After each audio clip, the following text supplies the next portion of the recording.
নতুন আদৰ্শ মহাবিদ্যালয়ত অৱসৰপ্ৰাপ্ত শিক্ষকক এটা নিযুক্তি দিয়াৰ যি আমাৰ সিদ্ধান্ত, এইটো সিদ্ধান্তক লৈ মই বিভিন্ন মহলৰ প্ৰতিক্ৰিয়াসমূহ দেখিছোঁ।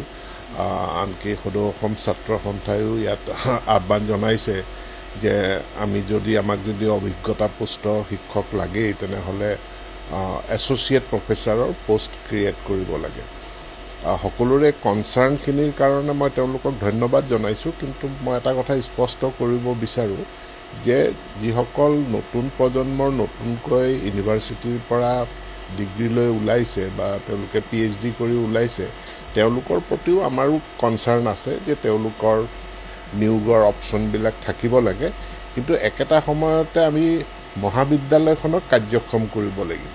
যিটো পৰামৰ্শ দিয়া হৈছে যে এছ'চিয়েট প্ৰফেচাৰৰ পোষ্ট ক্ৰিয়েট কৰিব লাগে, এতিয়া এছ'চিয়েট প্ৰফেচাৰৰ পোষ্ট ক্ৰিয়েট কৰিলে নতুন শিক্ষাৰ্থীসকল, নতুন প্ৰাৰ্থীসকল তেওঁলোক ক্ষতিগ্ৰস্তহে হ'ব।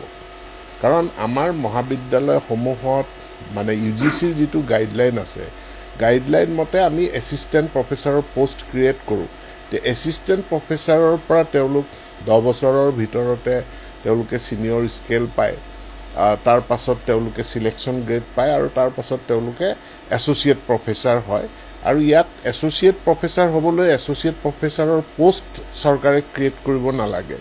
যিটো কেছ প্ৰমোশ্যনৰ ব্যৱস্থা আছে, অৰ্থাৎ কেৰিয়াৰ এডভান্সমেণ্ট স্কিম, সেই কেৰিয়াৰ এডভান্সমেণ্ট স্কিমতে এজন এছিষ্টেণ্ট প্ৰফেচাৰ তেওঁ ধাপে ধাপে প্ৰমোশ্যন পাই তেওঁ এছ'চিয়েট প্ৰফেচাৰ হ'ব পাৰে, আনকি তেওঁ প্ৰফেচাৰো হ'ব পাৰে। কিন্তু যিদিনাখন তেওঁ অৱসৰ গ্ৰহণ কৰিব সেইদিনাখন পোষ্টটো, যিহেতু এইটো কেছ প্ৰমোশ্যন, ইয়াত ব্যক্তিগত পোষ্ট, যিদিনাখন তেওঁ অৱসৰ গ্ৰহণ কৰিব সেইদিনাখন পোষ্টটো আকৌ এছিষ্টেণ্ট প্ৰফেচাৰলৈ ঘূৰি আহিব। এতিয়া এছিষ্টেণ্ট প্ৰফেচাৰ নতুন এজন প্ৰাৰ্থী তাত নিযুক্ত হ'ব পাৰিব।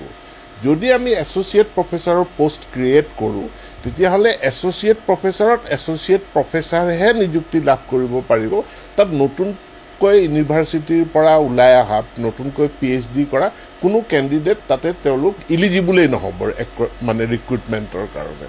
অৰ্থাৎ এছ'চিয়েট প্ৰফেচাৰৰ পোষ্ট ক্ৰিয়েট কৰিলে ফ্ৰেছ কেণ্ডিডেটবিলাক সাংঘাতিক ধৰণে ক্ষতিগ্ৰস্ত হ'ব। ধৰি লওক আজি যদি আমি কোনোবা এখন মহাবিদ্যালয়ত 5টা এছ'চিয়েট প্ৰফেচাৰৰ পোষ্ট যদি আমি ক্ৰিয়েট কৰি দিওঁ 5টা ডিপাৰ্টমেণ্টৰ কাৰণে, তেতিয়াহ'লে 5জন নতুন মানে প্ৰাৰ্থীৰ কাৰণে ছিটখিনি ব্লক হৈ যাব। কাৰণ তাত ডাইৰেক্টলি পোনপটীয়াভাৱে যিসকলে এছ'চিয়েট প্ৰফেচাৰ হৈ আছে, তেনেকুৱা বাট হৈ আছে, তেওঁলোকেহে এপ্লাই কৰিব পাৰিব। কিন্তু যেতিয়া আমি কেছ প্ৰমোশ্যনক প্ৰাধান্য দিওঁ UGCৰ গাইডলাইন মতে, তেতিয়াহ'লে তাত নতুন পোষ্টত তেওঁলোকে এছিষ্টেণ্ট প্ৰফেচাৰ হিচাপে তেওঁলোকে এপ্লাই কৰিব পাৰিব। যিজনে অৱসৰ ল'লে তেওঁ এছ'চিয়েট প্ৰফেচাৰ হিচাপে অৱসৰ ল'লে, কিন্তু তাৰ ঠাইত যেতিয়া আমি নতুন নিযুক্তি কৰিম তেতিয়া এছিষ্টেণ্ট প্ৰফেচাৰ নিযুক্তি কৰিম আৰু তেওঁ ধাপে ধাপে প্ৰমোশ্যন পাই এদিন তেওঁ এছ'চিয়েট প্ৰফেচাৰ বা প্ৰফেচাৰ হৈ ৰিটায়াৰ হ'ব। আৰু এতিয়া আমি যিখিনি নতুন মহাবিদ্যালয় আৰম্ভ কৰিব বিচাৰিছোঁ, তাত আমি অৱসৰপ্ৰাপ্ত ল'ব বিচাৰিছোঁ আৰম্ভণিটোৰ কাৰণে, সদায় কাৰণে নহয়। এইটো সদায় কাৰণে নহয়, কিন্তু মহাবিদ্যালয়কেইখনক এটা গতিশীলতা দিয়াৰ কাৰণে আমি তেওঁলোকৰ অভিজ্ঞতাখিনি আমি ব্যৱহাৰ কৰিব বিচাৰিছোঁ। আজি মই 2-এখন পেপাৰতো দেখিছোঁ যে আমি নতুনকৈ প্ৰতিষ্ঠা কৰা মহাবিদ্যালয়ৰ প্ৰিন্সিপালেও আমাৰ প্ৰস্তাৱটোক আদৰণি জনাইছে। দলগাঁও আদৰ্শ আমাৰ যিটো পণ্ডিত দীনদয়াল উপাধ্যায় মহাবিদ্যালয় আছে দলগাঁও, তাৰ প্ৰিন্সিপালেও এটা সম্পাদকীয় কলমত চিঠি এখন লিখি পেলাই কৈছে যে এই ব্যৱস্থাটোৱেই ভাল। গতিকে মই সকলো পক্ষক আহ্বান জনাইছোঁ সহযোগিতা কৰি নতুন মহাবিদ্যালয়, এইবাৰ আমি 5খন মহাবিদ্যালয় আৰম্ভ কৰিম, এই 5খন মহাবিদ্যালয়ত সহযোগিতা কৰি মহাবিদ্যালয়কেইখনক যাতে আমি গতিশীল কৰাব পাৰোঁ আৰু তাৰ পাছত তাতে নিয়মীয়া নিযুক্তি হৈয়ে থাকিব। আমি এছ'চিয়েট প্ৰফেচাৰৰ পোষ্ট ক্ৰিয়েট কৰিলে নতুন প্ৰজন্মৰ কেণ্ডিডেট তেওঁলোক ক্ষতিগ্ৰস্তহে হ'ব। আৰু UGCৰ কেছ প্ৰমোশ্যনৰ ব্যৱস্থাটো যদি ৰাখোঁ তেনেহ'লে গোটেইখিনি এছিষ্টেণ্ট প্ৰফেচাৰ তেওঁলোকে প্ৰমোশ্যন পাই গৈ থাকিব, এছ'চিয়েট প্ৰফেচাৰ হৈ ৰিটায়াৰ হ'ব। তেওঁলোক ৰিটায়াৰ যিদিনাখন হ'ব আকৌ এজন নতুন এছিষ্টেণ্ট প্ৰফেচাৰৰ ৰিক্ৰুটমেণ্ট হ'ব। এজন এছ'চিয়েট প্ৰফেচাৰে এটা সময়ত গৈ যিটো দৰমহা পায়, এনেও আমাৰ উচ্চ শিক্ষাত দৰমহাৰ নিৰিখসমূহ আমি UGC মতে দিওঁ আৰু নিৰিখসমূহ যথেষ্ট খুব ভাল স্কেল হয় তেওঁলোকৰ কাৰণে। গতিকে তেওঁলোকে যিটো মানে পেঞ্চন পায়, পেঞ্চনটোৰ দ্বাৰা তেখেতে ঘৰত বহি থাকিব পাৰিব অৱসৰ লৈ পেলাই, কিন্তু তেখেতে বেলেগ এটা স্থানত গৈ শিক্ষাদান কৰিব লাগিব। গতিকে তাৰ কাৰণেতো আমি দৰমহা দিবই লাগিব আৰু সেইটো ভাল দৰমহা এটা দিয়া হৈছে যাতে আমি ভাল অভিজ্ঞ শিক্ষক আমি লাভ কৰোঁ।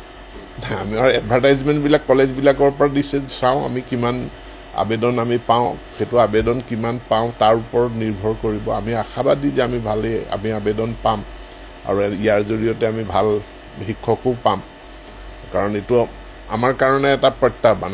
আপোনালোকে হয়তো নাজানে, কিন্তু আপোনালোকক মই অনুৰোধ জনাম যে আপোনালোকে নতুনকৈ প্ৰতিষ্ঠা কৰা যিখিনি আদৰ্শ মহাবিদ্যালয়, সেই আদৰ্শ মহাবিদ্যালয়বিলাকত গৈ পেলাইও আপোনালোকে অলপ তথ্য সংগ্ৰহ কৰক।